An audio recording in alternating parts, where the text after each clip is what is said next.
And I'll mention Alabama, Georgia too. All right.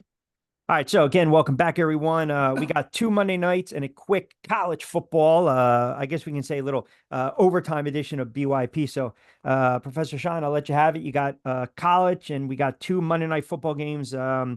We've got a pretty nice slate when you think about it, right? To double dip a bad Titans team, banged up Miami team, and then Seattle, and then Detroit. Yeah, I'm on the fence. I'm stammering a little bit because I don't know how to feel about the 2 Monday night games. I'd rather have I don't know, maybe a Friday game. I don't know, as opposed to 2 Mondays, or maybe have stagger them a little bit more. Maybe have one at 7 and the other one start at 9.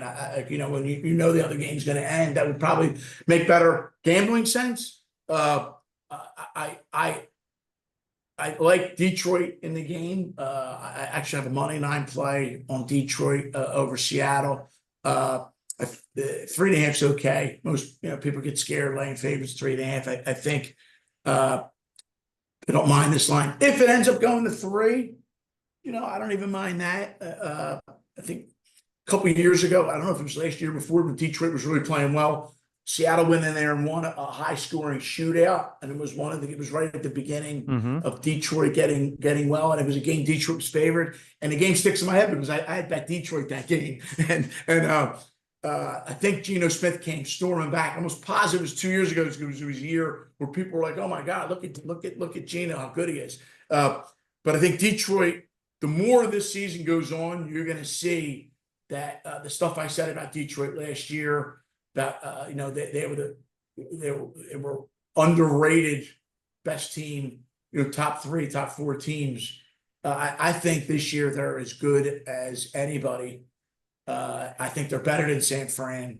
Even though San Fran's banged up, I think they'll be able to hang with Kansas City. Their defense is good. Everything's good. People say, "Oh, Goff hasn't really played lights out," but he might not have to. He completed 14 or 12 or 13 straight passes last week. If he does that, doesn't turn the ball over, Detroit's going to win a lot of games. But I think they're going to. I believe if there's a blowout, I wouldn't be surprised if they really give it to Seattle this week.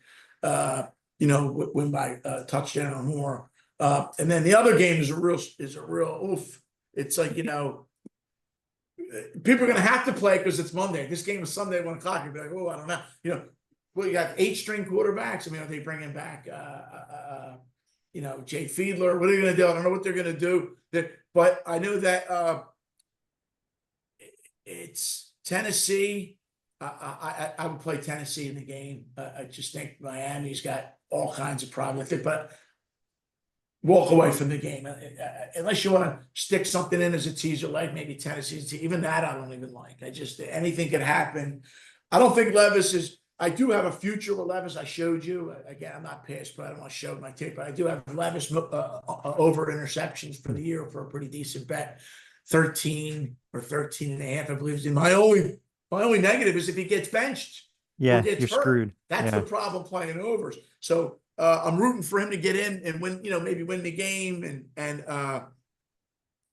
get 3 touchdowns, because I do kind of root for Levis because they made him sit in that green room and he was not that terrible quarterback. And then of course when you jump right to the college game, doesn't hold the same oomph as it would as if without the expanded playoff, because these teams are going to play again at Georgia, Alabama. It's not a winner take all. I mean, although the last 2 years it really hasn't been anyway. When they're the 2 best teams, they both make the playoff, even on a 14 playoff. I do like Alabama in the game, but again, it's going to be close. It's in Alabama. Both teams are going to make the 12-team field. We're going to start to see in college. We can talk more about college next week as the picture. It's still not going to be a clear picture, but as you start to see like teams like USC, and hey, can USC might make playoff? Things that 2 lost teams, and where are we in the world of the top 12 kind of thing? It'll get interesting as we get into October's gonna be a great month. You have all the playoffs. We'll talk about baseball again if you want to do Yep. another pod.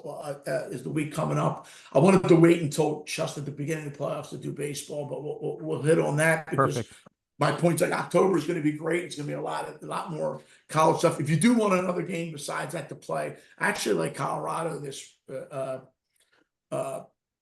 this week, but not as much as I like Alabama. So just stick with that. All right, there you have it. Give them a follow on X at Professor Shine the Prop. And of course, we're brought to you by our wonderful friends over at Play It Again Sports, 1450 Clements Bridge Road in Deptford, New Jersey. By the way, a new store is coming about. We'll give you some details as the weeks progress as well, but they give you best bang for your buck used in sports equipment and more. Open 7 days a week. You can also go and shop online as well, playitagainsports.com. You can put in the /Defford. Unbelievable insight from the man himself. We know that Marcuson is a ghost, but the prop isn't. And he will do it again next week. And my friend, always appreciate a couple moments. All right. Take care. I'll talk soon.